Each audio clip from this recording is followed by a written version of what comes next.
बिस्मिल्लाहिर्रहमानिर्रहीम। अस्सलामु अलैकुम मेरे अज़ीज़ तलबा और तालिबात, मैं उम्मीद करती हूँ आप सब खैरियत से होंगे। बेटा, आज हम पढ़ेंगे अपनी दरसी किताब के सबक नंबर 1 हम्द के अल्फाज मायनी। हम्द के शायर का नाम है गनी दहलवी। शबनम ज़मीन की नमी या ओस, यानी कि रात के वक्त जो पत्तों पर और दरख्तों पर पानी के छोटे छोटे कतरे नमूदार होते हैं उनको हम कहते हैं शबनम।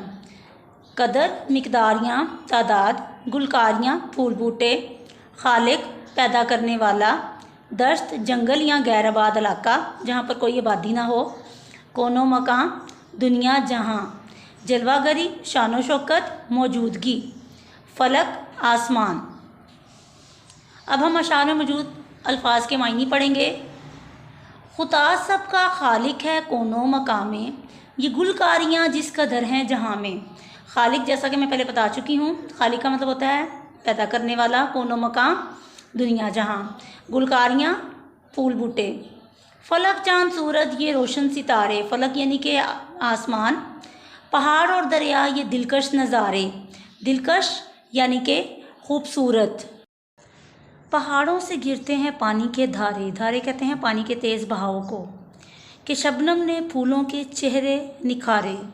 खुदा सबका खालिक है कोनो मकामे, ये गुलकारियाँ जिस कदर हैं जहाँ में।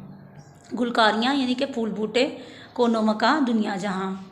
खुदा की हर एक समत जलवागरी है, समत यानी कि हर तरफ, समत तरफ, जलवागरी मौजूदगी शानो शौकत, के नूरी फ़ज़ाओं से दुनिया भरी है। हर एक दश्त शादाब खेती हरी है, दश्त जंगल शादाब सरसब्ज, हरी का भी सरसब्ज मीनिंग होता है। ये सब मेरे मालिक की कारीगरी है, कारीगरी हुनरमंदी यानी कि महारत। खुदा सब का खालिक है कोनो मकामे, ये गुलकारियाँ जिस कदर हैं जहाँ में। ज़मीन का हर एक ज़र्रा चमका हुआ है, ज़र्रा कहते हैं किसी भी चीज़ के नहाए छोटे से टुकड़े को।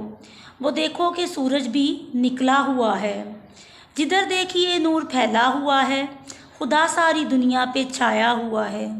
खुदा सबका खालिक है कोनो मकामे, ये गुलकारियाँ जिस कदर हैं जहाँ में। मैं उम्मीद करती हूँ अज़ीज़ तलबा और तालिबात आपको मुश्किल अल्फाज के मायनी अच्छे तरीके से समझ आ चुके होंगे। तमाम तलबा इसको याद करें और लिखें। शुक्रिया।